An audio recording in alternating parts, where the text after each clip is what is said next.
I was talking to my sister this morning, and she's still gobsmacked, as I am.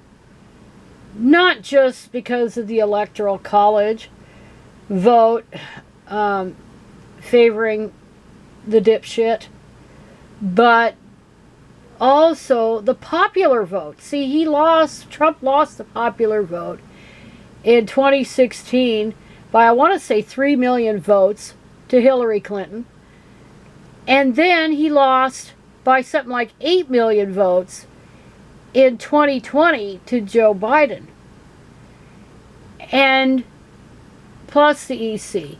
But this time, Trump wins both the EC and the popular vote.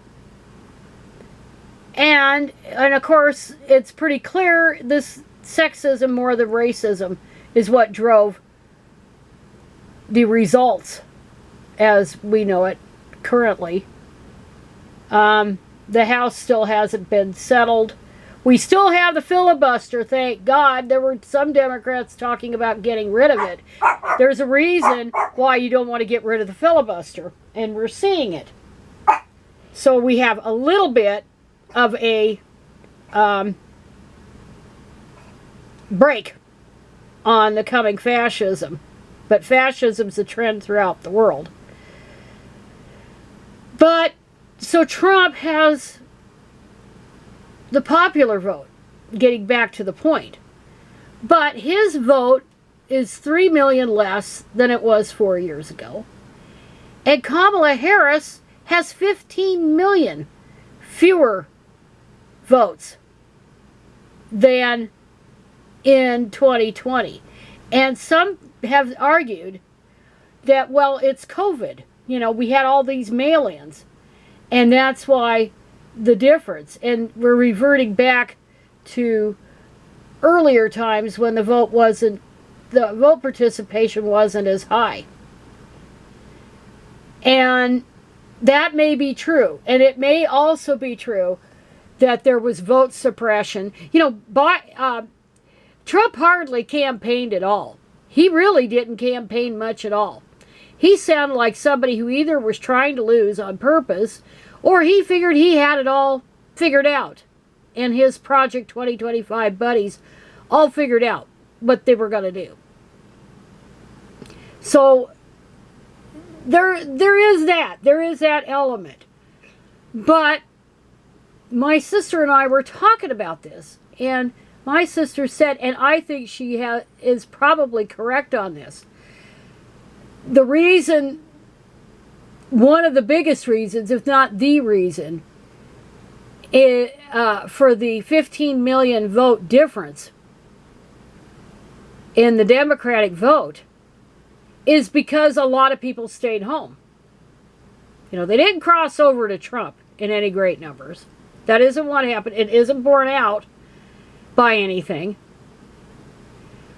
It's because people stayed home. See, there's always been this thing for years, this strategic voting, that, well, I don't have to vote because it's not going to make any difference in my state because my state's going to vote blue. Or in the red states, well, it's going to go red, so it doesn't count. But now they're going to find out the hard way that their vote did matter. Because now he can claim he has the popular vote and the EC, and now start implementing Project 2025. Well, of course, my belief is this is all bait and switch anyway. That Trump will not be permitted to, quote-unquote, rule very long when he gets back in there. If he gets in there. If he isn't talked out of it beforehand. And then we're going to be stuck with Peter Thiel's bitch. And there's no other word to describe J.D. Vance, who doesn't know his ass from a hole in the ground. We get stuck with him, or, assuming the Republicans still control the House, we get Mike Johnson.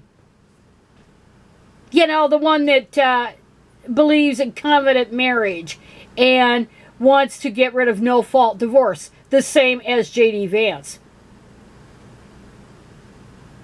People, we're in for a really rough ride. We're in for it. I don't think we're going to get out of it. Certainly not anytime soon. When you've got a bunch of idiots, mostly sexist idiots, who refuse to vote for a woman. Oh, I mean, hell. And it can't just be, well, it's those Latino men and macho crap. At least in Mexico, they've got a woman in there. Nobody's complaining down there. They got a woman in charge. It's every other country. But the U.S. is really fucked up. A lot of this is religious crap. But it's not going to change the trajectory. And I recommend to women, don't partner with men. Don't have kids. You know, let the human race fucking die out. Just let it die out. Because the human race is going to go out anyway. If this fascism is permitted. This authoritarianism is permitted. And we have the rich looting even more from the government. The government's their damn piggy bank. And everybody else, like Musk, who should have been deported, claim that we're going to have some economic hardship because he's got to have more money. He's got to have more. Peter Thiel has to have more. Jeff Bezos has to have more. These sociopaths have to have more. It's not enough to have a few billion. Somebody, or a few hundred billion. Somebody's got to be a trillionaire. So people, what are we going to do? Because this is going to be bad. All down the line.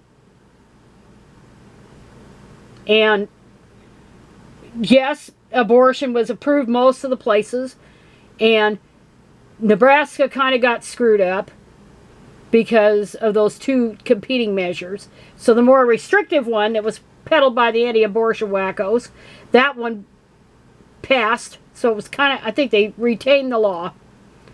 The 15-week limit or whatever the hell it was. But red state Missouri upheld abortion rights. And other states did. And of course Florida came up short because of the idiot supermajority thing. But it ain't enough. They're going to find out what inflation is. They're going to find out how hard it is to get health care. It's going to be the shits, people. But it's food for thought to ask where those votes are. What happened to the 18 million votes?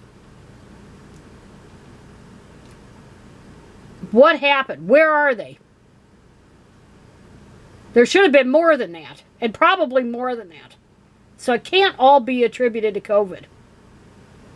So people, if you voted, you left your ballot blank on president, or you voted third party, or you just flat out stayed home, you're responsible for this goddamn mess. So, at least in part.